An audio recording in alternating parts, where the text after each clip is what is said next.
Welcome back to Senpai Recap. Ang ating i-recap ay ang Season 1 ng Spare Me Great Lord. Nagsimula ang istorya na may isang babaeng nanghihina na naglalakad sa maulan na gabi na may buhat na isang baby. Nagtatago siya sa mga lalaking na naghahanap sa kanya.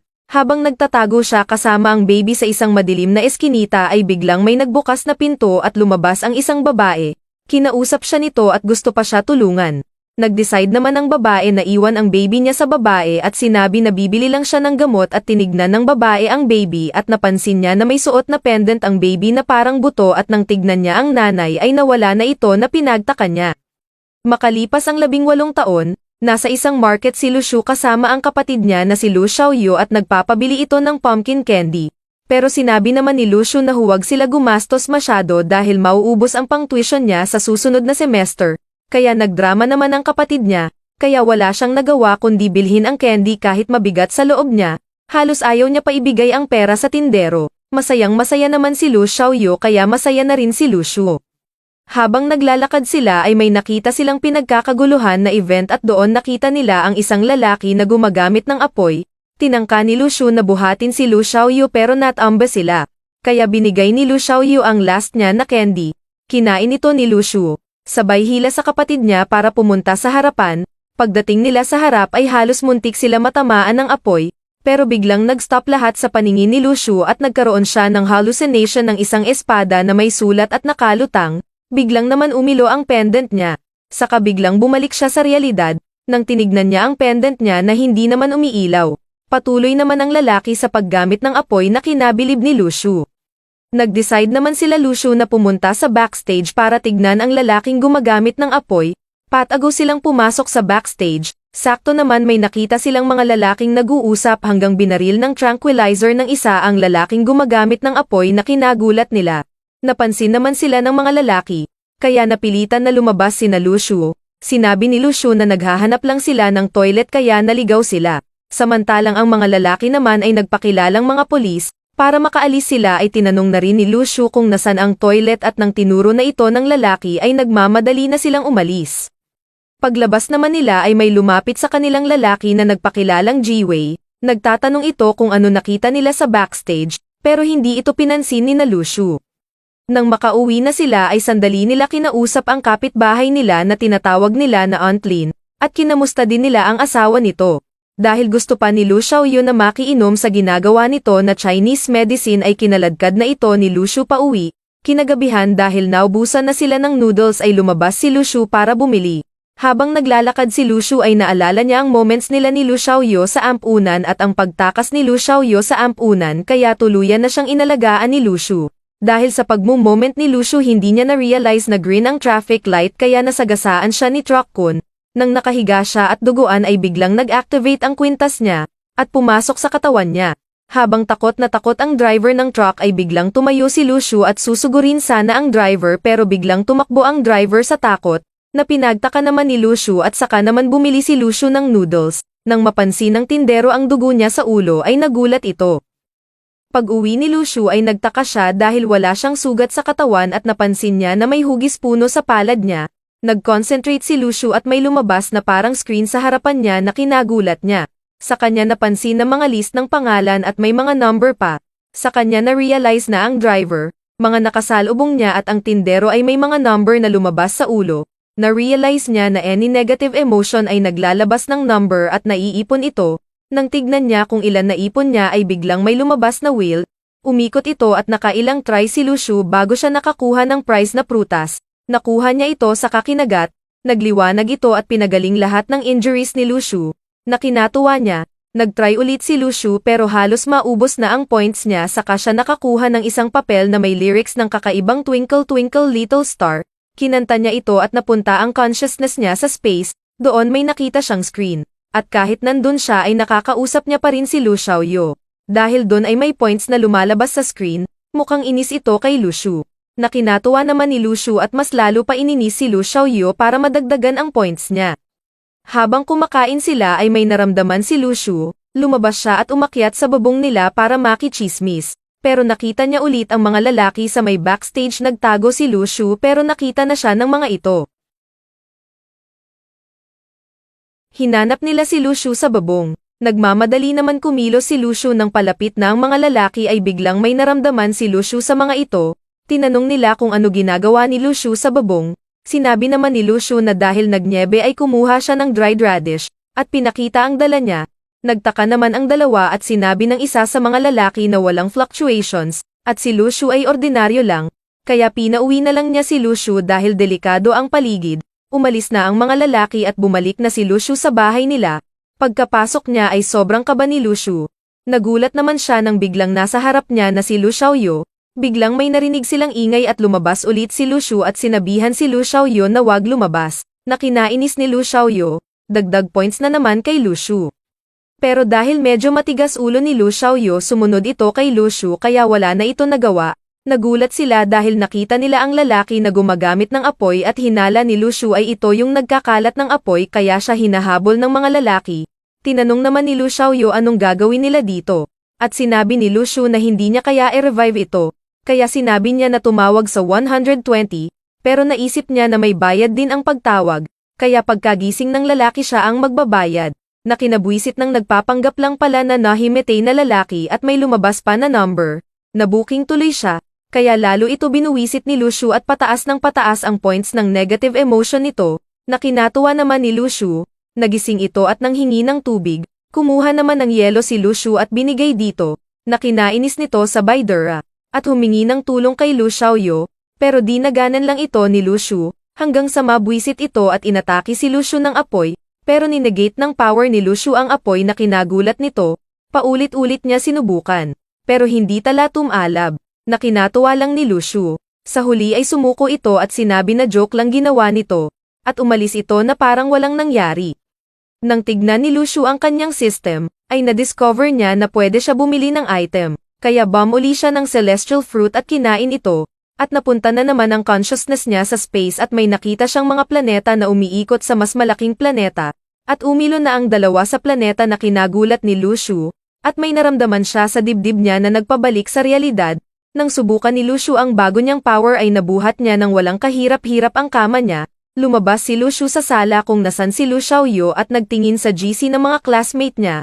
Inasar naman siya ni Lu Xiaoyu na hindi siya nakapunta sa reunion, pero sinabi ni Lucio, gastos lang yun at saka nila napansin na pinag-uusapan sa GC ang tungkol sa sunog. Nagchat naman si Lucio sa GC para mang-asar na effective naman, dagdag points ulit. Binigay naman ni Lu Xiaoyu ang mga itlog na ibebenta ni Lucio kinabukasan, at may pahabol pa na pang-aasar si Lucio dito. Kinabukasan nagbenta si Lucio ng itlog. Hinanap ng katabi nilang nagtitinda si Lu Xiaoyu pero sinabi ni Lucio na may sakit ito. Patuloy sa pagbebenta si Lucio. Napansin naman niya na may dumaan siyang kaklase pero umiwas ng tingin ang mga ito na medyo kinalungkot ni Lucio. At may dumating ulit na kaklase na mga bully. Pero malakil them with kindness ang mga naging sagot ni Lucio na kinainis ng mga ito. At nautakan pa niya na bilhin ang lahat ng itlog niya. Kahit naiinis ay magbabayad naman ito. Card nga lang. Pero walang card scanner si Lucio. Bigla naman may dumating si Cao Chengxi at ito ang nagbayad. May naramdaman dito si Lucio, na mas lalo naman kinainis ng bully. Umalis na ang babae at sumunod naman ang mga bully. Iniwan pa ang itlog. Habang nasa klase ay usap-usapan ang tungkol sa video na nilabas tungkol sa mga na-awakened ang power. Sinasabi dito ang tungkol sa pinakamababang level F hanggang sa level A. Dito na-confirm ni Lucio na level F siya. Habang naghihintay sila ng teacher ay biglang may dumating sa classroom nila at sinabing may na-awakened sa school nila.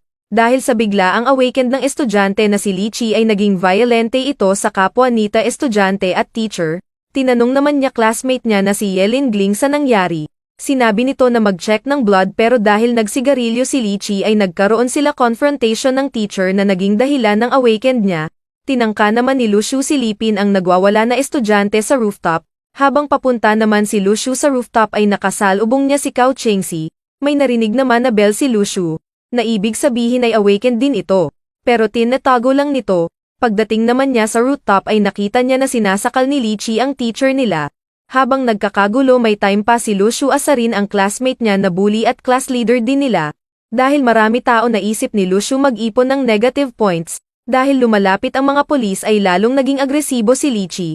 Bigla naman sumingit si Lucio, at nagbanggit ng mga batas na gawa-gawa lang niya na kinagulat ng lahat, Dahil dun daming points nakuha ni Lushu at na-distract din si Li Chi kaya nahuli siya ng mga polis.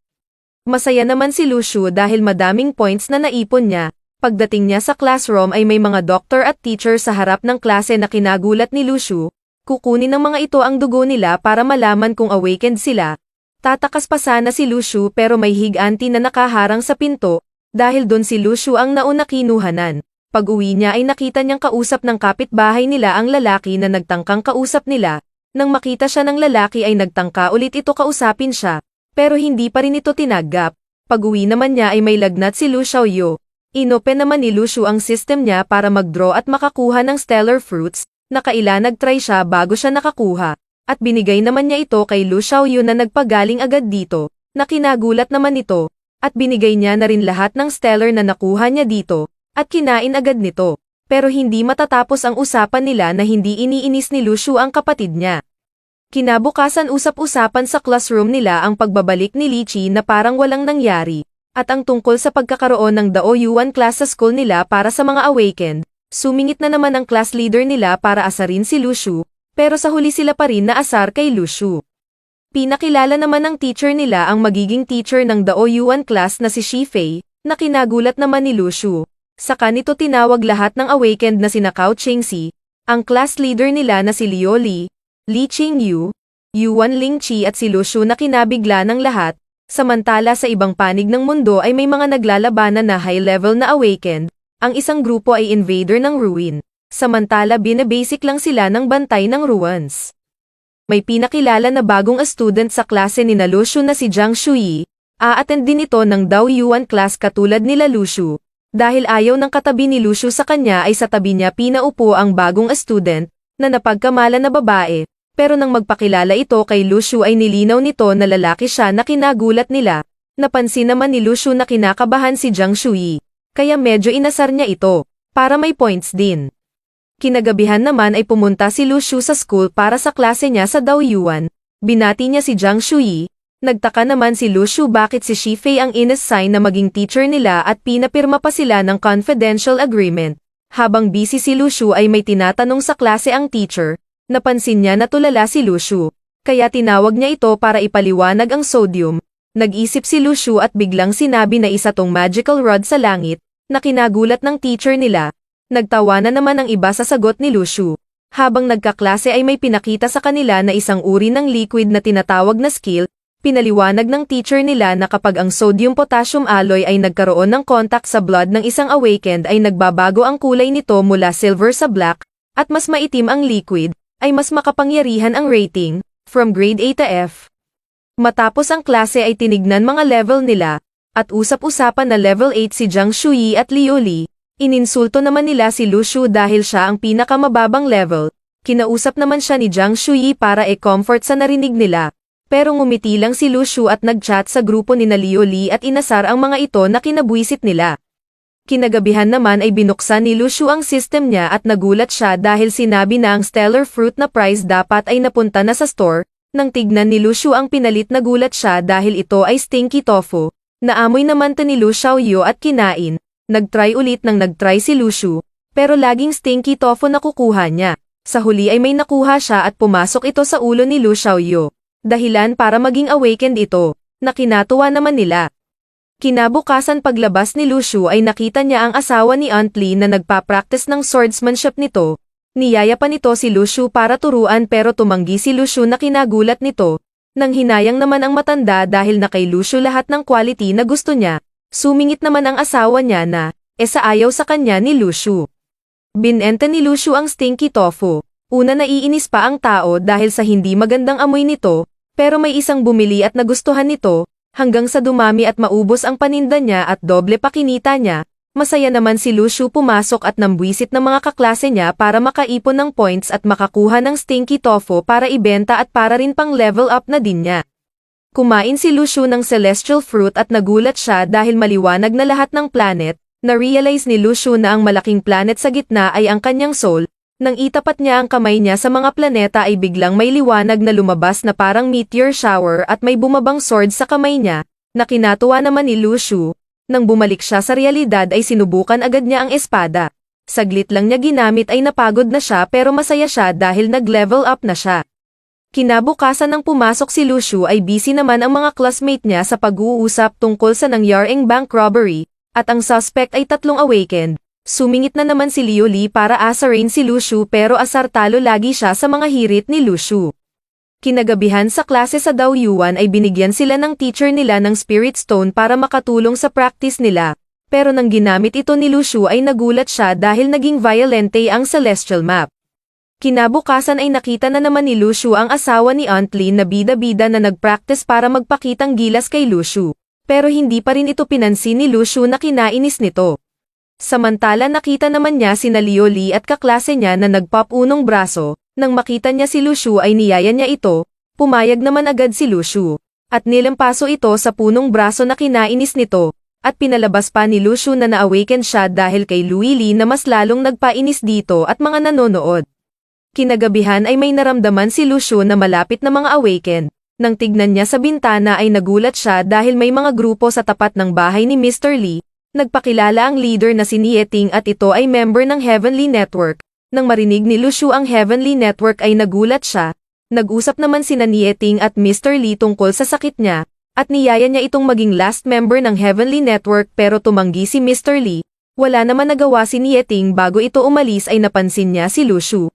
Pero nagtago naman agad si Lucio na kinagulat ni Lu Xiaoyu, kaya napaisip si Lucio na walang masama magpaturo kay Mr. Lee dahil sa connection nito sa Heavenly Network. Kaya kinabukasan bida-bida na naman si Mr. Lee. Pero this time binati na siya ni Lucio at tinawag na master na kinagulat nito. Nag-usap sila. Willing matuto si Lucio sa kanya pero may problema. Pero sinabi ni Mr. Lee na tutulungan siya nito, kaya tinawag niya si Lu Xiaoyu para ipabantay kay Mr. Lee at turuan na rin ito sa mga lesson nito na kinagulat at kinainis ng dalawa. Samantala pinanood naman nila Lucio at Jiang Shuyi ang video ng mga bank robber at sinabi ni Jiang Shuyi na mga nasa level A ang mga ito. Habang nag-uusap sila ay napansin ni Lucio na nagkakaroon siya ng points na kinagulat niya. Hinala niya ay naiinis si Lu Xiaoyu sa kanya. Pag-uwi niya ay naabutan niya na nag-aasaran si Mr. Lee at Lu Xiaoyu. Dun din nalaman na dahil related ang celestial map nila ay anuman negative emosyon ang maramdaman nila dito ay dagdag points kay Lucio. Na kinatuwa naman niya. Bigla naman sumingit si Mr. Lee at sinabi na nagawa niya na ang bili ni Lucio. Dapat simulan na nila ng training nila. Suman-ayon naman si Lucio at sinabi din niya na si Mr. Lee na bahala sa pagbantay at pagtuturo kay Lu Xiaoyu na kinainis ng dalawa. Sinubukan niya pa i-encourage si Lu Xiaoyu pero lalo lang itong nainis. Nagsimula na ang training nila. Pinasusuot kay Lucio ni Mr. Lee ang training gear na may bigat na mula 30 pounds hanggang 300 pounds. Kunuha niya ang isa at sinabi na wala na bang mas mabigat na kinagulat ni Mr. Lee. Pero sinabi ni Lucio na na-awakened na siya. Kumuha naman ng papel si Mr. Lee at nag-concentrate at nag-ipon ng energy sa papel at ni-release dahilan para mahati ang sahig at pader na kinagulat ni Lucio. Sinabi din ito na lahat ng bagay sa mundo ay pwede makat. Binigay niya kay Lucio ang sword at tinuruan siya ng tamang stance sa paggamit ng espada, na nakuha naman ni Lucio ng mabilis. Kinabukasan habang wala si Lucio ay binabantayan ni Mr. Lee at Aunt Lee si Lu Xiaoyu nang biglang may dumating na lalaki. Na nagngangalang Shi Zujin isa sa member ng Heavenly Network. Nag-comment dito si Lu Xiaoyu na nagpainis dito. Nang makita ito ni Lucio ay nagmamadali siyang bumali sa bahay nila. Naabutan naman niya silang tatlo na okay naman. Nagulat naman si Lu Xiaoyu sa maaga niyang pagbalik. Sandali lang sila nag-usap at sinabi lang nito kay Mr. Lee na ang mga ruins ay nagpapakita ng senyales ng pagbabalik. At sinabi din na wag makialam ang foundation sa pag-open ng mga ruins. At bago ito umalis may pahabol na open pa rin ang last seat sa Heavenly Network. Kinausap naman ni Lucio si Mr. Lee tungkol kay Shi Zujin. Dito nalaman na B-class ito at sa Heavenly Network ay ordinaryo lang ang level nito na kinagulat ni Lucio. Binigyan naman ni Mr. Lee si Lucio ng sodium-potassium alloy para tignan ang level nila magkapatid. Kinagabihan ng ginamit na nila ito ay nagulat sila dahil kakaiba nakuha nila na resulta at wala ito sa description ng mga level. Napansin nila nakakulay ito ng celestial map nila. Itatapon sana niya nang biglang lumitaw sa likod niya si Mr. Lee at tinanong kung ano level niya. Sinabi niya level F pero na kinainis ni Mr. Lee. Habang nagko-concentrate si Lucio ay nag-level up ulit siya at napaligiran siya ng blue aura sa katawan. Sinubukan niya ang bagong power niya at ito ay nagbibigay ng proteksyon laban sa injuries. Habang si Lu Xiaoyu naman ay nanaginip na hinihigop siya ng black hole. Nang e-check siya ni Lu Shu ay nakatayo siya at itim ang mga mata pero bumalik din agad ang consciousness niya, at masaya ito dahil nag-level up siya. Nang subukan nila ang power niya, kaya niyang gayahin ang form ng patay, gawing itong parang shadow at kontrolin ito.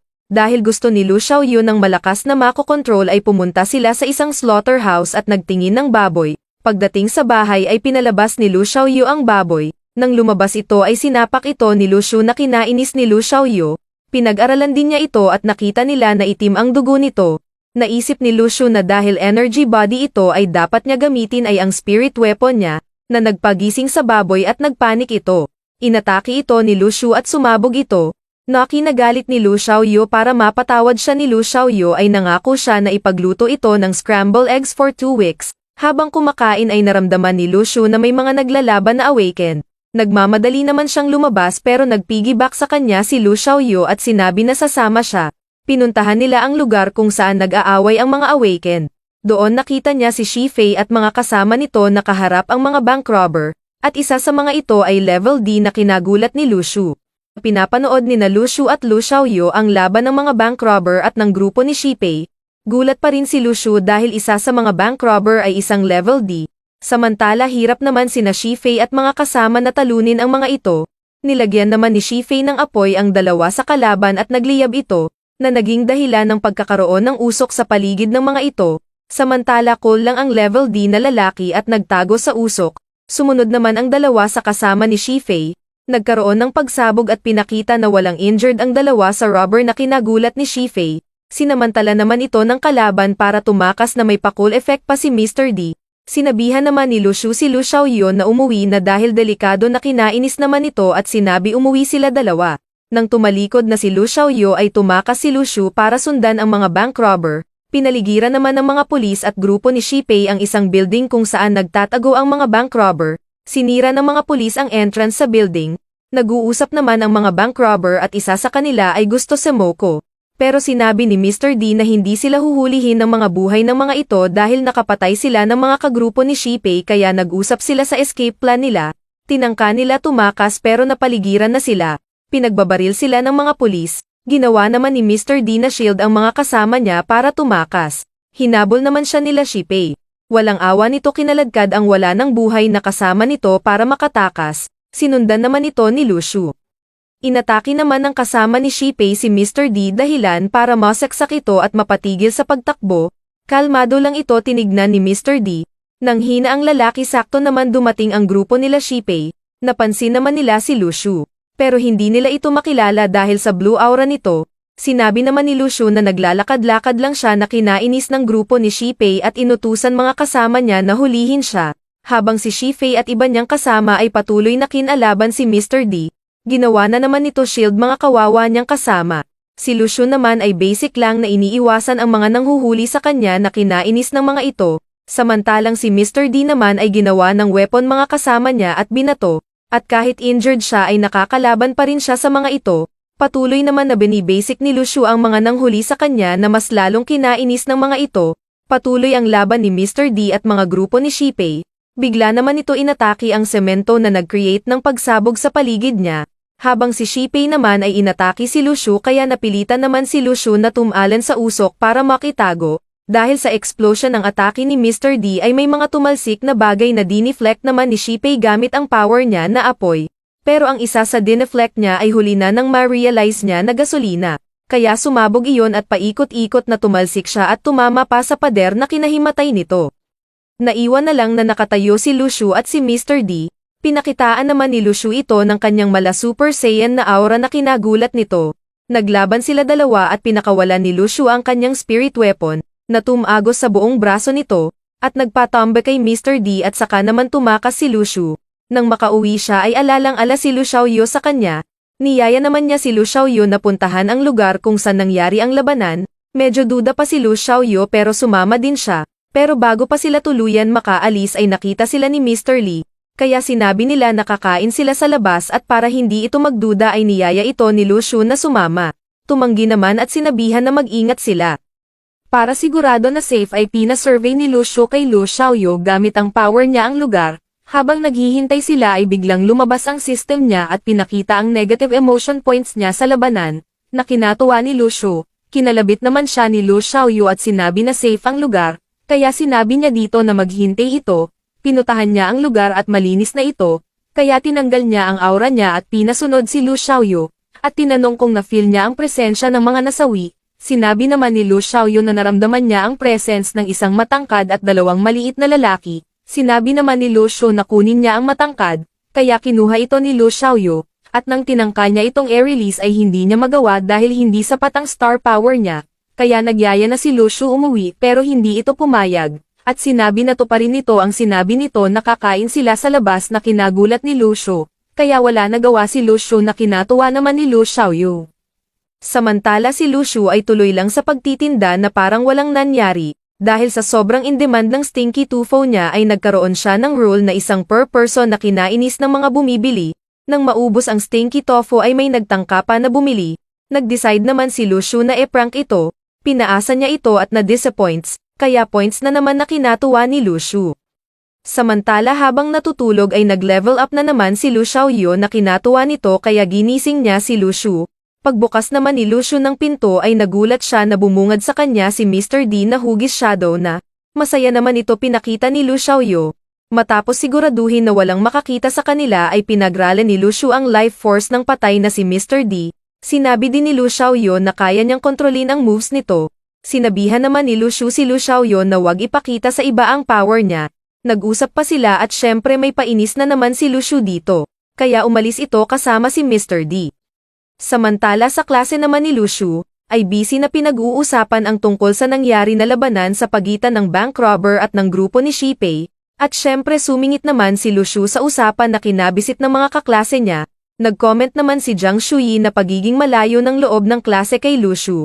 Sinabi lang ni Lu Xiu na mabuti yun dahil ayaw niyang mapalapit sa kinaiinisan niya, kaya lumayo ito sa kanya.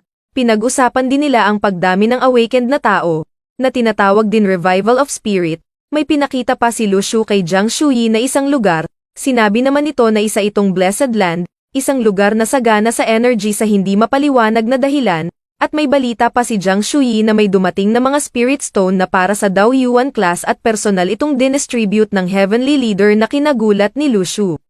Inipon naman ng school lahat ng estudyante, habang naghihintay sila ay nambwisit na naman si Lu Xiu. Sinalubong naman ng teacher sina Shipei at ang isa sa Heavenly Leader na kahit hindi halata na si Li Yishao, at mukhang nagkaaberya dahil hinatid sila ng pulis at injured pa si Shipei. Nagulat naman lahat sa itsura na Li Yishao, pero si Lu Xiu nagulat siya dahil level B ito at member ng Heavenly Network. Samantalang nagulat naman si Li Yishao na nasa labas mga estudyante naghihintay. Pero nalaman na inauguration pala ito ng pagiging bago niyang director sa school. Wala naman interes si Li Yishao na mag-speech dahil mas interesado siyang mabawi ang pera niya sa mga pulis, kaya nag-comment na naman si Lu Xiu na kinainis na naman ang lahat, at sa huli nag-speech din si Li Yishao. Nagbigay lang ito ng mixing message na kinagulat ni na Shipei at ng teacher. Samantala sa Dao Yuan class naman ay pinakita nila Li Yishao at Shipei ang video ng mga bank robber, at para magpakilala ng lubusan ay sinuot niya ang uniform niya bilang Heavenly Network. Madami pa siya sinabi at payo na binigay sa mga estudyante, at sinabi din ang tungkol sa isang level C na may kakayahan na gumamit ng weapon at nababalutan ng blue aura, at kapag may nakakita ay ipaalam agad sa teacher nila. Sa pagpapatuloy ng klase ay sinabi na magbibigay ng spirit stone sa mga estudyante. Nag-chat naman si Lu Xiu kay Liu Li, na nagpapasalamat na dahil dito na awakened siya kaya mabibigyan siya ng 2 spirit stone, na kinainis ni Liu Li ng matindi.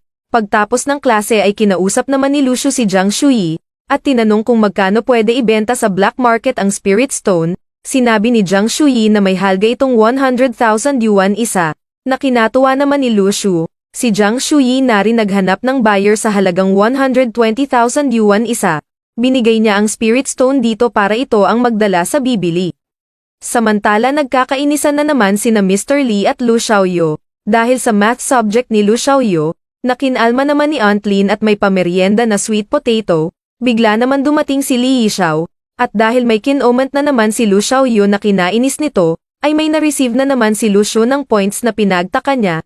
Sinabi naman ni Li Yishao kay Mr. Li ang tungkol sa na-discover nila na skeleton na nasa level E na kayang gumalaw mag-isa sa tuktok ng isang bundok, Tinanong niya kung may idea si Mr. Lee kung ano ito, pero sinabi ni Mr. Lee na hindi siya makikialam sa mga aktibidad ng Heavenly Network kaya tinanong na lang ito ni Lee Yixiao tungkol sa isang unknown na level C at ang kinagulat ni Mr. Lee ay nang malaman niya na kaya nitong gumamit ng espada. Habang nag-uusap sila ay naramdaman ni Lee Yixiao na may parating kaya nagmamadali itong umalis. Pinauwi naman ni Mr. Lee si Lu Xiaoyu. Pagdating nam ni Lu Shu ay kinumpronta siya ni Lu Xiaoyu tungkol sa Heavenly Network na kinagulat ni Lu Shu at naikwento rin nito ang mga sinabi ni Lee Yixiao na nagpaisip kay Lu Shu. Tinanong naman siya ni Lu Xiaoyu kung may sasabihin siya.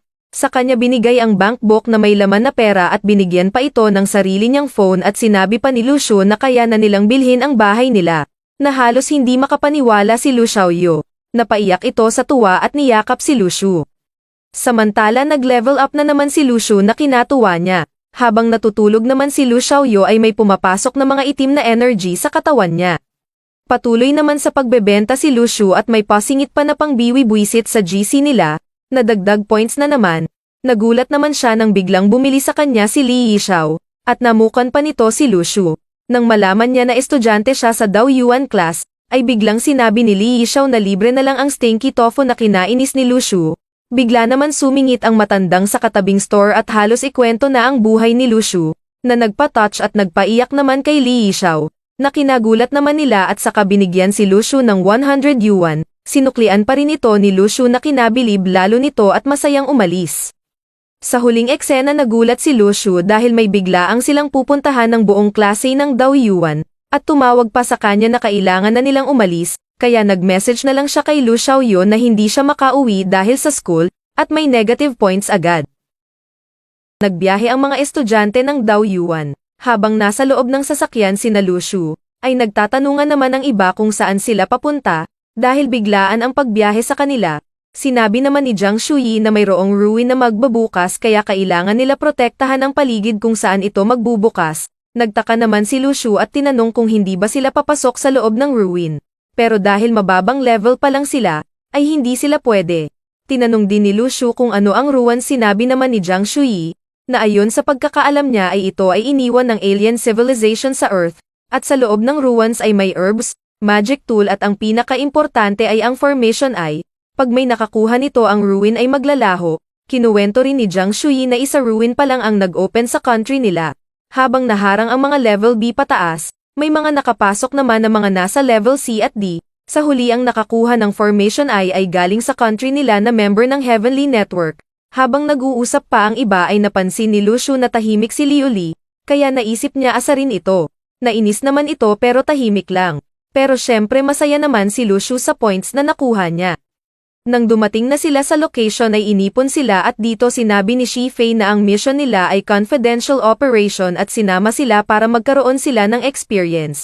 At sinabihan sila na kung sino man mag-leak ng information ay mako-court-martialed. Dinala naman sila ni Shi Fei sa lugar kung saan sila kakain. Napansin naman nila ang mga lalaki na nakaupo. Dito sinabi makakain lang ang mga ito pagtapos na sila.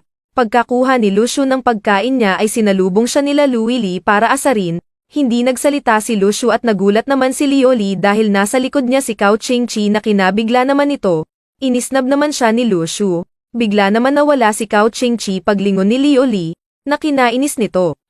Kumain sila sa may sahig at walang upuan, pero biglang may pabebe na gusto ng upuan kaya binigyan ito ng isa sa mga nakaitim ng upuan. Nakialam naman si Lu Shu at binalibag ang pabebe, na kinagulat ng lahat, habang hindi na nakatayo ang pabebe. Dumating naman si Shi Fei, nang tinanong kung sino bumalibag sa pabebe ay tinignan lang siya ni Lu Shu, kaya wala ito nagawa at pinakuha ang lalaki. Pagkatapos nila kumain ay nag-training sa tent mga estudyante, habang si Lu Shu ay stress dahil hindi siya makapag-practice sa harap ng mga kaklase niya, pero nang makita niya mga points niya, ay biglang nagkaroon ng malupiting idea ang Demon King mode na si Lu Shu. Pumasok siya sa loob ng tent at inasar ng inasar si Liu Li. Pinipilit naman ni Liu Li makapag-concentrate pero talo siya sa pagiging makulit ni Lu Shu na kinatuwa naman nito.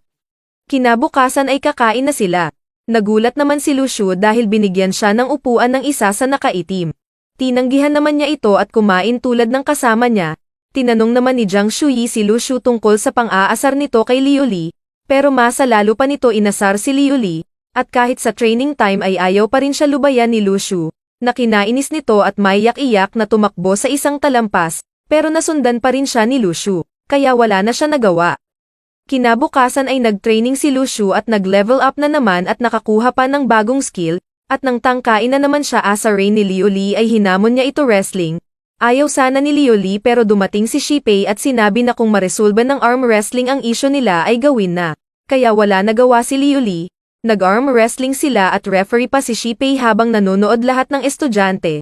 Madali naman natalo ni Lushu si Liu Li, na kinagulat ng lahat, at si Lushu naman ay kunyari masaya dahil na-awakened ulit siya. Hinamon naman ni Shipei si Lushu, at nanalo ulit si Lushu, na kinatuwa naman ni Shipei. Habang nakatingin naman si Li Yishao sa bundok ay napansin niya na kumakapal ang usok sa bundok, at napansin din ito nila Lushu. Sinabi naman ni Jiang Shuyi na ito ay portal. Bigla naman nagkaroon ng alarm at nagpanik na sinabihan ni Li Yishao ang lahat na tumakas palabas ng mountain. Nagtakbuhan ang lahat pero mabilis na kumalat ang usok at nakuha ang mga ito. Maski sina Lushu at Jiang Shuyi ay naabutan at pahulag na punta si Lushu sa ruins at mag-isa lang siya, na kinagulat niya. Bigla naman may umatake sa kanya na halos skeleton na. Inagaw niya weapon nito at binalibag. Madali naman nabali buto nito.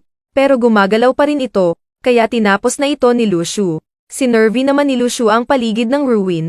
Busy siya sa pagtingin ng biglang may lumabas na kamay sa lupa na kinagulat niya. Dito naglabasan ang mga zombie, kaya tumakas na si Lushu. Nang tumigil siya ay napansin niya na mabagal kumilos ang zombie na kinatuwa naman niya. Sa kanya nakita ang nagtatakbuhan ng mga estudyante na hinahabol ng zombie. Kinalaban naman ni Lushu ang mga zombie, habang ang mga estudyante ay nanood lang. Nang matalo niya ang zombie ay tinanong niya kung ano plano ng mga ito, pero mukhang walang plano mga ito at gusto pa nila siya magstay para protektahan sila. Pero pinayuhan niya lang ang mga ito at sinabi ang kahinaan ng zombie, binigay din niya weapon niya at umalis na. Habang mag-isa naman si Lushu ay patuloy niya tinatalo ang mga zombie. Habang naghahanap siya ng lugar na safe ay nakita niya ang isa sa nakablock na nagbigay sa kanya ng upuan na wala ng buhay. Pero wala magawa si Lushu kaya nagpatuloy siya sa pagtakbo. May nakita naman siya na pulang bagay. Inatake niya ito. Doon niya nakita ang isang lalaki na naka-uniform na may hawak na skyrocket. Dito may pa-flashback ang lalaki na isa pala sa mga intruder sa ruins, at binigyan sila tag-isa ng skyrocket para signal sa mga kasama nila pero nawala chance niya dahil hinarang ni Lushu. Dahil doon galit na galit ito kay Lushu. Na kinatuwa naman niya, nagpakilala naman ito bilang Chang Huanyo at nagpakilala naman si Lushu bilang Liu Li, at nagbigay ng maling lugar na kinainis ni Chang Huanyo. Saka nagka-interes pa ito sa weapon ni Lushu, kunyari papahawak ni Lushu pero binawi din, na kinainis nito. Aalis na sana ang lalaki pero hindi ito tinigilan ni Lushu, at gusto pa niya sumama dito, na lalong kinabuisit nito. Pero wala ito magawa dahil hindi siya pwede mabuking. Pero ito naman si Lushu gusto lang mambuisit dahil katulad ito ni Luili na madaling asarin. Sinundan ito ni Lushu. Bigla naman may naglabasan na sandamakmak na zombie, at habang natakbo sila ay hiningi nito weapon ni Lushu. Kunyari ulit ibibigay ni Lushu pero hindi pala, na kinainis nito at nagtakot-takutan pa si Lushu. Napipiko na ito kay Lushu. Tinulak naman ni Lushu ang lalaki at tinapakan pa isang zombie sabay takbo. Naiwan ang lalaki na inatake ng zombie at napilitan maglabas ng weapon niya, sabay takbo na rin. Nabilib naman si Lushu sa daming points na nakuha niya kay Chang Huanyo. Nagulat naman siya dahil nakasunod ito sa kanya na mukhang galit, kaya nagpanggap siyang hinihingal. Naghanap sila ng safe na lugar para magpahinga. Mukhang hinihintay ng lalaki na matulog si Lushu para tapusin. Pero mukhang alam ni Lushu plano niya. Kaya puyat silang dalawa na mukhang haggard naman si Chang Huanyo, at patuloy na naiinis kay Lushu. Habang si Lushu relax lang, umalis muna si Lushu para patagang kumain ng stinky tofu. Bumalik naman siya na may dala stinky tofu. Halos hindi makapaniwala si Chang Huanyo na may stinky tofu si Lushu. Kaya biniwisit ito ni Lushu sa mga kwento niya. Umabot na sa limit pasensya ni Chang Huanyo at inatake si Lushu na naharang naman agad ni Lushu. Naglaban sila dalawa at bogbog sarado ang lalaki. Dahil nawala ng weapon si Lushu ay napilitan siya gamitin ang spirit weapon niya, at tumagos ito sa dibdib ng lalaki. At medyo nalungkot si Lushu pero nagpatuloy siya sa paglalakbay sa ruin. May napuntahan naman siya na mapuno na parte ng ruin, at dito may nakita siyang puno ng prutas. Inakyat niya ito at kumain pero galit na galit ang mga squirrel sa kanya. Wala naman paki si Lushu at kumuha pa ng madami. may lumabas pa na boss na squirrel at binato siya ng malaking bato. Inasar naman ni Lucio ang mga ito kaya pinagbabato siya habang patakas siya. Masaya naman si Lucio sa nakuha niya na prutas. Habang nagpapahinga si Lucio ay may umataki sa kanyang grupo ng mga wolf. Tinakasan naman ito ni Lucio. Hinabol siya ng mga ito nang madaan siya sa forest ay pinagbabato naman siya ng mga squirrel. Inatake siya ng wolf at na-injured siya. Kumuha naman siya ng stellar fruits para pagalingin ito pero hindi ito gumana. Kaya tumakbo siya ng tumakbo, hanggang mapudpod na sapatos niya, kaya binato na lang ito. Napansin naman niya na mas naging komportable takbo niya at bumalik pa energy niya, na parang siyang nagtitraining ng sword. Binilisan niya ang pagtakbo hanggang maiwan ang mga wolf. Nakatakas siya at nakita naman niya na may mga grupo ng mga estudyante at pinuntahan ang mga ito. Nakilala naman niya ang mga ito na mga estudyante na binigyan niya ng weapon niya. Nakiusap naman ang mga ito na magstay siya na may pahawak pa si ate. Pero iniwasan ito ni Lucio na kinais nito pero pinagbigyan niya ang mga ito na magstay siya ng isang gabi. Kumain pa si Lucio sa harap ng mga gutom na estudyante na kinagulat at kinainis ng mga ito. Tinuro naman niya sa mga ito saan niya nakuha fruits at nagwarning pa. Bigla naman lumapit ang babae at mabait itong kinausap. Ininggit pa ito ni Lucio at pinatakam pero hindi rin pinagbigyan kaya nainis. Nagresort naman sa pananakot ang mga ito para makuha ang mga prutas ni Lucio. Dinaan na ito ni Lucio sa kwento na nagpapikan dito, na kinatamba nito dahil sa gutom. Kinuha niya ang weapon niya na axe at swords na kinatakot ng mga ito. Iniwan na naman ni Lucio ang mga ito. Pinakita naman sa huling eksena na nag-iwan naman siya ng fruits para sa mga estudyante. Naglalakad ng nakapaa si Lucio at nagmo-moment, nang biglang may naramdaman siyang parating, naging alerto naman si Lucio. Bigla naman may dumating na zombie na nakasakay sa kabayo at may hawak pang spear. Inatake siya nito pero nahawakan naman niya agad ang spear. Inagaw ni Lucio ang weapon nito na kinainis naman ng zombie. Nagulat naman si Lucio dahil may emotion ang zombie. Puwersahan niyang inagaw ang weapon nito at binalibag ang zombie na kinainis nito. Nang dumating ang mga backup ng zombie ay tumakas si Lucio dala ang spear ng zombie. Umakyat siya sa mataas na lugar pero pina na siya ng mga zombie. Natuwa naman si Lucio at basic na iniwasan ang mga pana. Pinatigil naman ng boss ng mga zombie ang atake. Mukhang nainis sila kay Lucio at ang isa naman na kuhanan ni Lucio ng weapon ay inis na kinuha ang espada niya para maging weapon. Umalis na lang ang mga zombie. Dinala naman ni Lucio ang mga nakuha niyang weapon sa mga zombie. Nagulat naman si Lucio dahil may power ang spear na kinatuwa niya. Samantala sinusubaybayan ng mga taga-Heavenly Network ang mga zombie at pinaplano kung paano talunin ang mga zombie. Dahil hindi nila magamit ang power nila sa loob ng ruin at hindi rin gumagana sa mga ito ang mga bala. Kaya pinalano nila talunin ang leader. Nakita nila ang isa na kakaiba na walang helmet at espada gamit, at napagkamalan itong leader. Inutusan ng isa sa Heavenly Network na atakin ito. Duda naman ang isa sa kanila. Dahil masyado daw obvious ang leader, tinuloy pa rin atakihin ang zombie na napagkamalan na leader. Natuwa naman sila dahil napabagsak nila ito, at inutos pa ng isa na atakihin ang mga zombie. Pero biglang nakita sila ng totoong leader, na kinagulat nila. At pinagpapana naman sila ng mga zombie. Takbuhan naman sila. Nakatakas sila at nagpahinga. Nagtaka naman isa sa kanila dahil tinapos naman nila ang leader. Pero biglang sumingit ang isa at sinabi na hindi leader ang tinapos nila. Bigla naman nila nakita si Lucio na inaabangan ang mga zombie. Nang malapit na ang mga ito ay tinalunan ni Lucio ang isa sa zombie at inatake ito. Nang malaglag ito sa kabayo ay kinuha ni Lucio ang spear nito at umakyat ulit si Lucio sa mataas na lugar. Saka naman inutos ng leader na atakihin si Lucio. Pinagpapana si Lucio ng mga ito, pero madali lang ito iniwasan ni Lucio hanggang sa makatakas siya.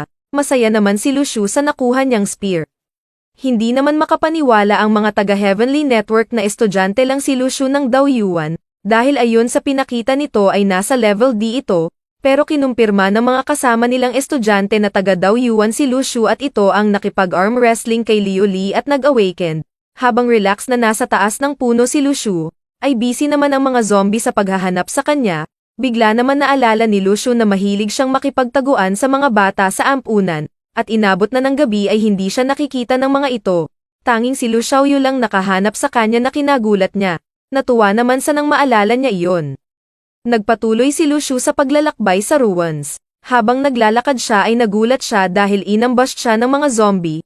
Ginamit niya ang mga weapon na nakuha niya sa mga ito at madali naman niya natalo ang mga ito. Masaya naman si Lucio dahil madami siyang makukuhang weapon. Samantala si Lu Xiaoyu naman ay ginawang dart target ang drawing na mukha ni Lu Shu dahil sa buwisit niya dito. May nakita naman siyang box, nang buksan niya ito ay may box pa ulit. Paulit-ulit ang ganang process hanggang mabuksan niya ito at may lamang potato chip. May nakalagay pa na letter, kaya hindi niya na ito kinain at sinarado ulit.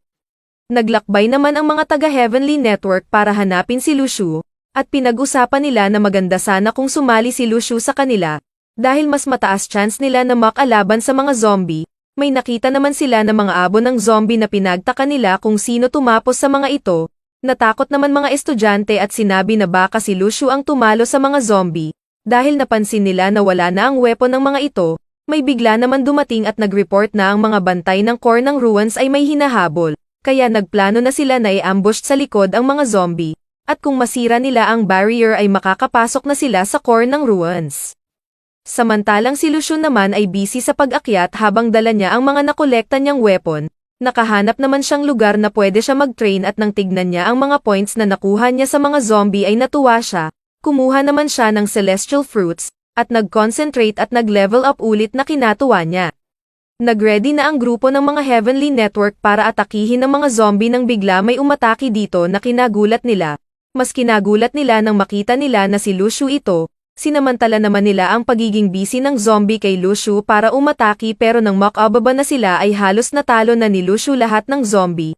Nang matalo na niya mga zombie ay masaya naman niya sinabi sa mga ito na pwede na sila mag-relax dahil natalo na niya mga zombie. Lumapit ang isa sa taga-Heavenly Network pero biglang sinabi ni Lu Shu na lahat ng gamit ng zombie ay sa kanya, na kinainis nito. Habang kinokolekta ni Lu Shu mga nakuha niya na weapon ay kinausap siya ng taga-Heavenly Network. Medyo alangan si Lu Shu sa mga ito, dahil baka kunin ang mga weapon ng zombie na nakuha niya. Nangako naman ito na hindi nila kukunin ang mga ito. Dun lang na-relax si Lu Shu at nagpakilala ng maayos. Tinanong naman nito kung ano gagawin ni Lu Shu sa weapon. Bigla naman napatingin si Lu Shu sa grupo at napansin niya na madami ito at nagkaroon siya ng idea. Binente niya sa mga ito ang mga weapon na nakuha niya, na medyo kinainis ng taga-Heavenly Network. Nag-meeting saglit ang mga ito at dahil wala sila pera dala, ay binayad nila ang mga gamit na meron sila. Tuwang-tuwa naman si Lu Shu dahil madami siyang mga alahas na nakuha na pwede niya ibenta paglabas nila sa ruins. May isa pa na bumili ng weapon. Gusto niya sana espada pero binigay ni Lu Shu ay ang axe. Una ayaw nito pero pinakita ni Lu Shu ang effectiveness nito kaya alangan itong kinuha. Natuwa naman si Lu Shu dahil nawala na ang axe sa kanya. Nang marinig ito ng bumili ay nainis ito. Naglakbay naman sila. Tuwang-tuwa naman si Lu Shu sa mga nakuha niya. Napansin naman ng taga-Heavenly Network na madami siya dala kaya gusto sana nito tulungan si Lu Shu pero ayaw ni Lu Shu, na medyo kinagulat nito. Napansin naman nila na biglang lumamig ang paligid sa nilalakaran nila. Pero sinabi ng Heavenly Network na magpatuloy lang. Kinausap naman ni Lu Shu ang taga-Heavenly Network. Dito nalaman ni Lu Shu na karamihan ng namatay ay mga taga-Heavenly Network. Tinanong pa ni Lu Shu kung worth it ba na iligtas ang mga estudyante kapalit ng buhay nila. Napangiti naman ito at sinabi na kahit ano pa isipin nila talo pa rin sila, na nagpangiti kay Lu Shu. Dahil inabot na sila ng gabi ay nagpahinga muna sila. Habang si Lu Shu busy pa rin sa pag-admire sa mga nakuha niya, napansin naman ni Lu Shu na gutom ang mga taga-Heavenly Network at wala halos mainom, kaya binigyan niya ang mga ito ng prutas niya. At sinabi na isang prutas sa 8 tao ay sapat na para ma-recover ang energy nila. Nagulat naman ito at nagpasalamat. Nang kinain nila ang slice part ay nagulat sila sa bilis ng recovery ng energy nila. Nagpasalamat naman sila ulit kay Lu Shu. Bigla naman may estudyante na gusto din ng share, pero sinabi ni Lu Shu mga level ilang ito at umaasa lang sa proteksyon ng iba. Na kinainis ng mga ito. Bigla naman may lumapit at inalok ang relos niya na may halagang 30,000 yuan. Kinuha naman ito ni Lu Shu at may pa-check pa kung tunay at binigyan niya ito ng prutas na kinatuwa naman nito. Hinati ng mga estudyante ang prutas. May nagparinig pa kay Lu Shu ng pagiging mukhang pera niya. Pero nagparinig din siya na mukhang hindi pa naranasan ng mga ito na maging mahirap na kinagulat ng mga ito at natahimik. Bigla naman sila may naramdaman na kakaiba ng tignan nila ang madilim na part ng pinagpapahingaan nila ay bigla may lumabas na mga shadow na may mukha. Naging alerto naman sila. Pinaligiran sila ng mga ito. Napansin naman ni Lu Shu na halos parehas ito ng power ni Lu Xiaoyu. Nagulat nan si Lu Shu dahil gusto lumabas ng spirit sword niya, pero pinigilan ito ni Lu Shu, at sinabi na hindi ito pwede lumabas dahil madami tao. Aatake sana ang isa pero nang makita nito si Lucio ay natakot ito dahil sa paningin niya si Lucio ay mala Ghost Rider. Umurong ang mga ito sa pag-atake sa kanila. Na-relief naman si Lucio. Pumasok na sila ng tuluyan sa loob ng core ng ruins. Napansin naman nila na may malalim na butas sa loob ng core ng ruins. Masaya naman nag-reunite ang lahat. Samantala tinuloy naman ni Lucio ang kanyang business at nagbenta ng mga weapon. Excited naman nagbilihan ang mga estudyante na kinatuwa ni Lucio. Bigla naman may sumingit at sinabi na pinapatawag si Lucio ng mga member ng Heavenly Network na pinagtaka niya. Pagpunta ni Lucio ay nandun naghihintay sa kanya ang taga-Heavenly Network at nandun rin si Cao Chengchi. Masaya naman binati ni Lucio ang mga ito habang nakabandera ang mga nakuha niya na alahas. Nang makita siya ng mga ito ay nagulat sila lalo na si Shipei. Pinakilala naman sila ni Shipei. Nagpakilala naman ang isa na si Zongzong Yutang, na isang Class C, at ito ang aakto na leader nila. At sinabihan si Lucio na wag na ibenta ang ibang spear dahil magagamit niya pa ito. Nasinang ayunan naman ni Lucio. Lumapit si Zongzong sa butas at nilabas ang spirit weapon niya na kinagulat ni Lucio. Pinadala naman nito ang weapon niya sa butas. Nang bumalik na ang weapon ay sinabi ni Zongzong na nasa 100 meters ang lalim ng butas. Sinabihan nila sila na maghintay muna dahil kakaiba ang ruins na napuntahan nila. Nang tignan ni Lucio ang mga points na nakuha niya ay napansin niya na may mga points galing sa isang intruder. Pero hindi niya alam kung sino kaya nag-relax na lang siya, at naisip din niya na wala sa mga ito sina Jiang Shui at Liu Li. Nagulat at nabilib naman si Lucio nang makita niya si Li Yishao na may dalang isang buong puno. Nilapitan niya ito at nakilala naman ito si Lucio. Habang nag-uusap sila ay biglang sumingit si Zongzong at tinanong kung saan galing si Li Yishao at bakit ito may dalang puno. Galit-galitin naman si Li Yishao at sinabi na para ito sa kanila dahil ayaw niya magutom ang mga ito. Bigla naman may nambato na squirrel kay Li Yishao at galit na galit ito. Nakipag-away naman dito si Li Yishao na kinatuwa ni Lucio. Nang mapansin ng squirrel si Lucio ay sinugod siya nito at inatake. Madali naman ito nasalo ni Lucio. Inipon nila mga prutas. Napansin naman ni Lucio na maiyak-iyak ang squirrel nang makita niya nakakainin ang prutas. Kaya binigyan niya ito na masaya naman ito kinuha. At sumakay na sa balikat niya. Bigla naman dumating si Jiang Shui at masaya ito na okay lang si Lucio. Masaya din naman si Lucio na okay si Jiang Shui. Pinagmalaki pa nito na nakapatay siya ng 4 na zombie. Bigla naman nito napansin ang mga alahas ni Lucio at mga spear sa likod ni Lucio. Proud naman ito pinakita kay Jiang Shui. At binigay naman ni Lucio dito ang isa sa spear, na kinatuwa naman ito. Habang nagkwekwentuhan sila ay may grupo na pinaplano nila paano makuha ang mga weapon ni Lucio. Lumapit ang isa at hinihingi ang spear ni Lucio kapalit ng 50,000 yuan paglabas nila. Tumanggi naman si Lucio na kinainis nito. Nagulat naman si Lucio dahil nang lumabas ang points niya ay nakita niya na spy ito. Nag-ipon naman ang mga taga-Heavenly Network at nang makita ng squirrel si Li Yishao ay nagtangka na naman itong umatake pero naawat ni Lucio. Sinabihan ni Li Yishao na magpahinga na muna lahat. Habang nagpapahinga na lahat ay busy si Lucio sa pagtingin sa mga points niya. Matapos ay nagpahinga na rin siya. Nagtayuan naman ang mga intruder at nag-ipon malapit sa butas ng ruins. Nagtalunan ang mga ito. Nang tatalo na ang isa ay hinila ito ni Lucio pabalik na kinagulat nito. At tinanong kung kukunin ng mga ito ang formation ay na kinainis nito. Nag-alok pa si Lucio ng 30 hanggang 70 pag nakuha ang formation ay. 30 dito 70% kay Lucio na lalong kinainis ng lalaki.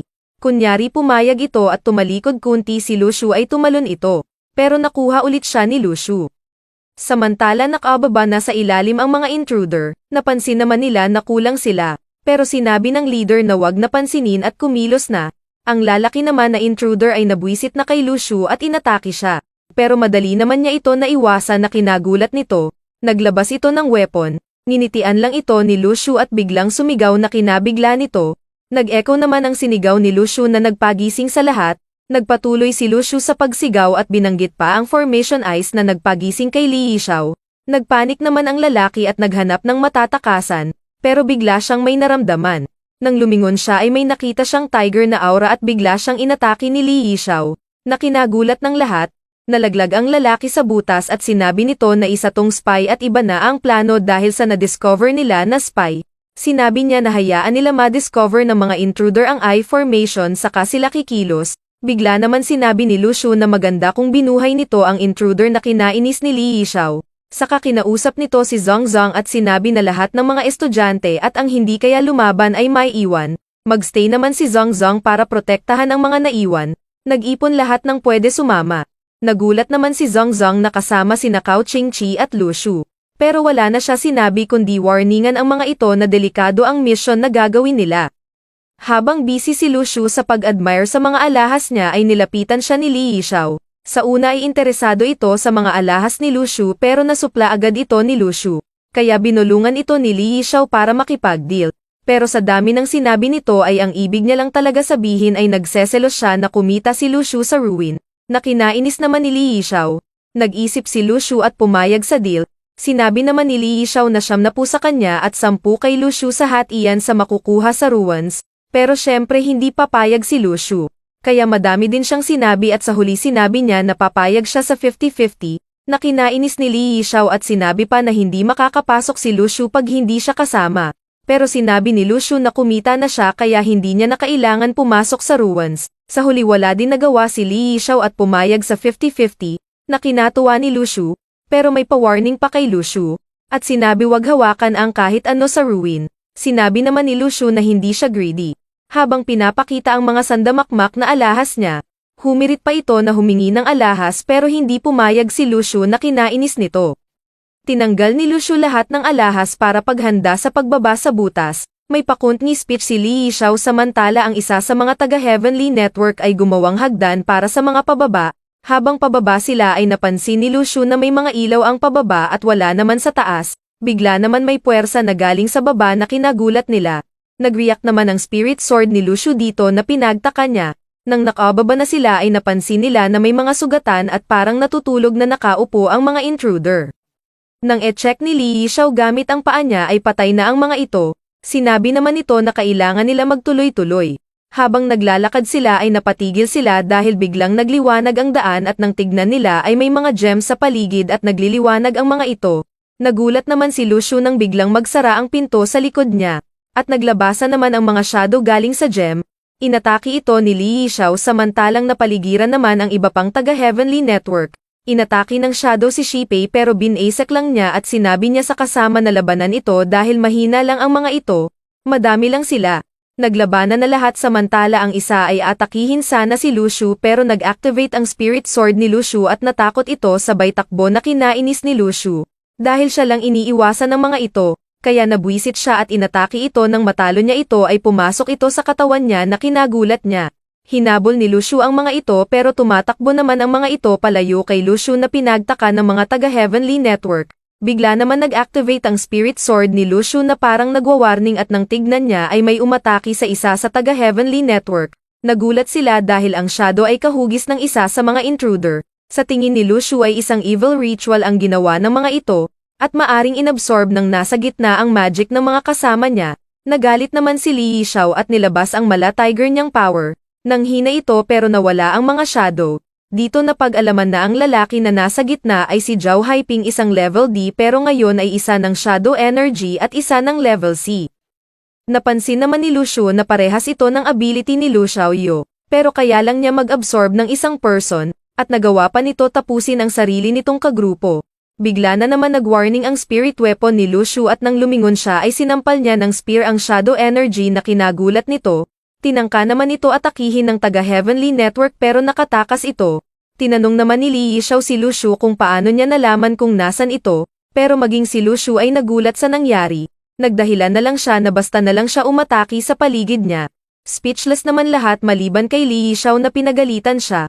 Pero sinabi ni Lu Shu na bago lang siyang awakener at wala siyang ganong ability. Para patotohanan ay nagturo na lang siya basta ng lugar. Pero nang inatake ito ni Li Yishao ay may tinamaan na kinagulat ng lahat, lalo na si Lu Shu. Sa mga sunod na turo ni Lu Shu ay wala na tinamaan. Doon na confirm na wala siyang abilities na ma-detect ito. Bigla naman may nagbukas na pinto at may mga lumabas na zombie. Nag-ipon naman sila sa isang lugar at naghanda. Bigla naman nagsalita ang isa sa mga zombie na nakasakay sa kabayo. Kinausap ito ni Li Yishao at sinabi sa mga kasama niya na siya lalaban dito dahil baka ang hawak nito na spear ay ang Formation Eye. Naglabanan ang dalawa at napatay nito ang kabayo ng kalaban na kinagalit nito at lalo ito ginalit ni Li Yishao. Nilabanan naman ng ibang taga-Heavenly Network ang mga zombies. Si Lu Shu naman ay pinagbabato ang mga ito ng spear. Pag may nataman ay natutuwa ito. May nagpana pa sa kanya habang nakatalikod siya pero sinalag ito ni Cao Qingqi na kinagulat ni Lu Shu. Saka nito nilabanan ang mga zombie. Nabilib naman dito si Lu Shu. May nakita naman si Lu Shu na zombie at mag-aatakihan ang dalawa pero biglang umurong ito at natamba pa sabay takbo. Bigla activate ng spirit sword niya. Nakinabwisit ni Lu Shu dahil hindi na siya makahit man lang ng zombie. Habang busy ang lahat ay pasimpleng pumasok si Lu Shu sa loob ng castle kung saan nanggaling ang mga zombie. Habang naglalakad si Lu Shu sa loob ay biglang nag-activate ang spirit sword niya. Nang tignan niya ang paligid ay wala naman. Duda niya nakasunod ang shadow energy na si Zhao Haiping sa kanya. Pumasok si Lu Shu sa isang pinto at doon naramdaman niya si Zhao Haiping. Bigla nagbendeng si Lu Shu at lumabas ang spirit sword niya at inatake si Zhao Haiping na kinagulat nito. Nang mawala na ito ay tinignan ni Lu Shu ang mga points na nakuha na galing kay Lu Xiaoyu at sa shadow energy. Samantala patuloy naman naglaban ng General Zombie at si Li Yishao. Nang mahawakan nito ang spear ay hindi na nito binitawan na kinagalit ng General Zombie. Nag-agawan ang dalawa. Habang si Lu Shu ay nakapunta sa sentro ng castle at pumasok sa loob. Samantala nabwisit na ang General Zombie at ginumbag ng spear si Li Yishao. Napansin naman ni Lu Shu na may mga estatwa sa loob at mas cool at advance ang mga spear ng mga ito. Lalapitan niya sana ang isa pero biglang may gumalaw ng tignan ni Lu Shu ay wala naman. Pero biglang gumalaw ang estatwa sa likod na kinagulat niya at ng squirrel.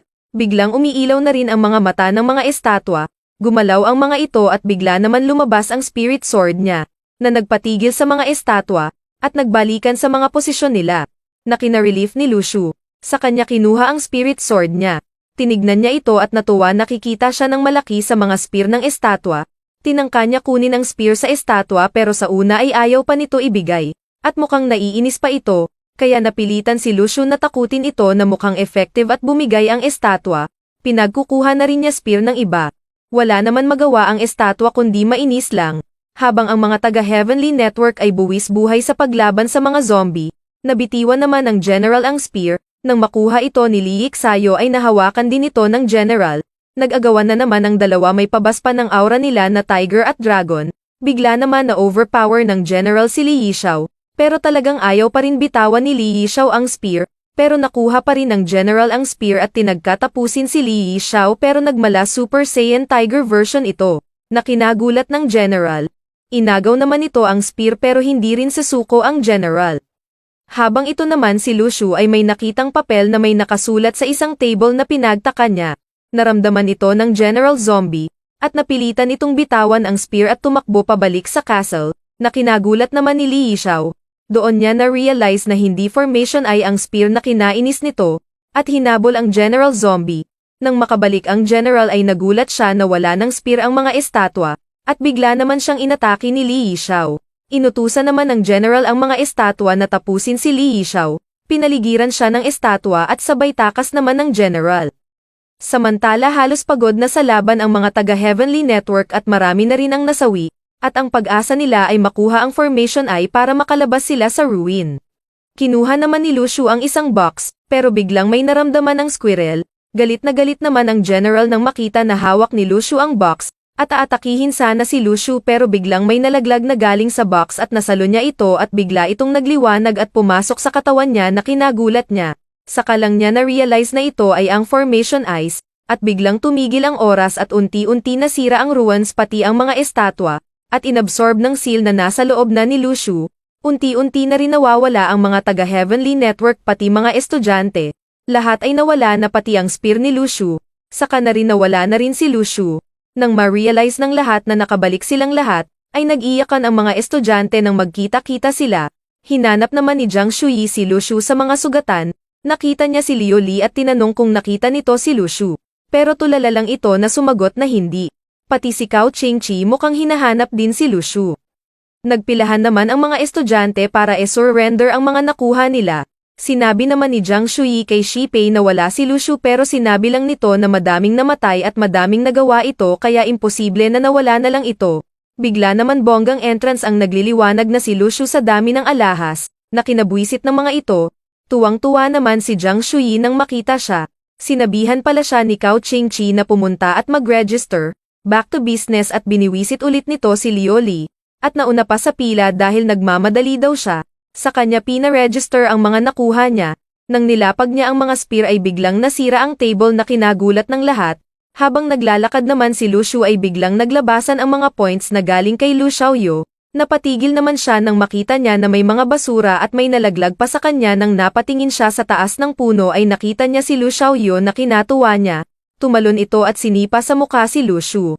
At chinek pa nito kung may injury si Lu Shu. Nang masigurado na okay lang ito ay nilinis niya kalat niya at pagharap ay umiiyak na ito. At na-relief na walang injury si Lu Shu sabay yakap dito. Nag-sorry naman si Lu Shu dahil pinag-worry niya ito, at saka na sila naglakad pa uwi.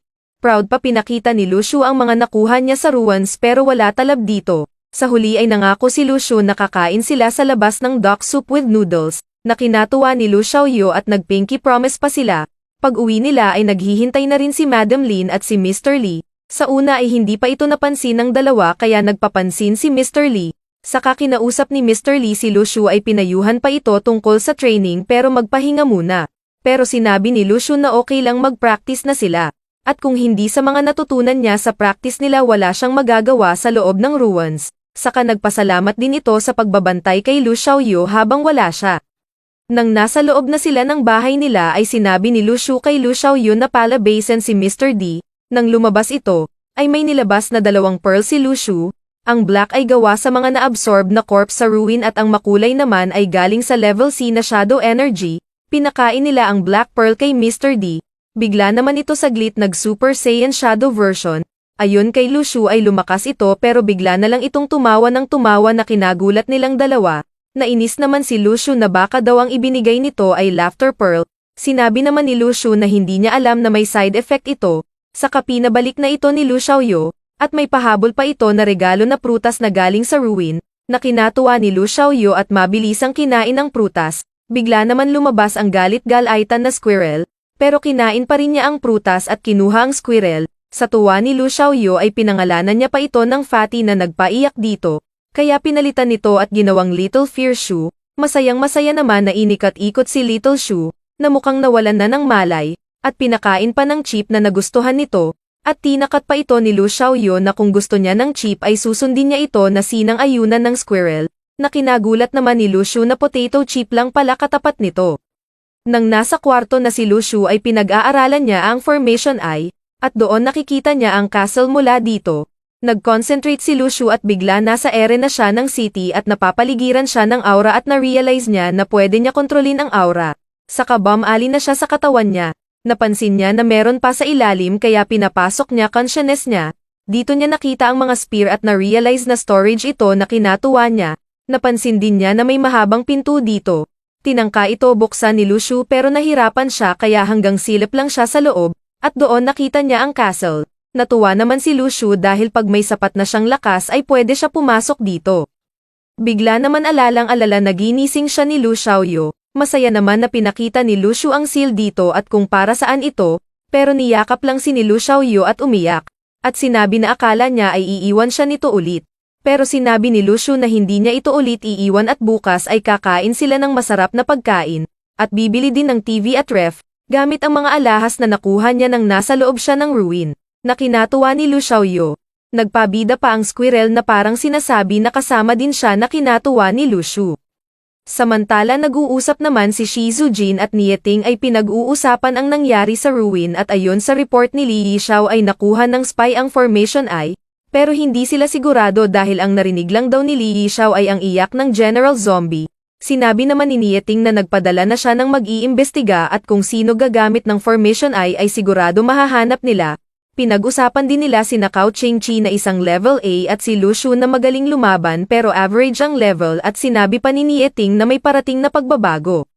Salamat sa pagsubaybay sa pag-recap ko ng isa sa mga favorite kong Dong Juan na Spare Me Great Lord. Sana nag-enjoy kayo. Pa-subscribe na rin at like.